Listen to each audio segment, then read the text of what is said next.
নেত্রকোনায় দুর্গাপুরে ডিএসকে মাতৃসদন হাসপাতালে লিফট সেবা চালু করা হয়েছে। শনিবার দুপুর ডিএসকে নির্বাহী পরিচালক ডক্টর দিবালোক সিংহ এই সেবার উদ্বোধন করেন।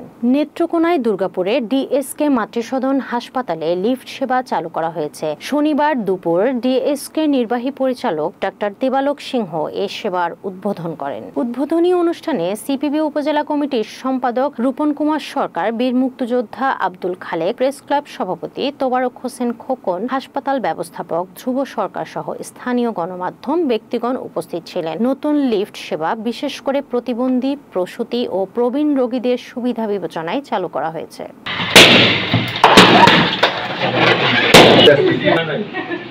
আস্তে আস্তে হ্যাঁ দেখি একটু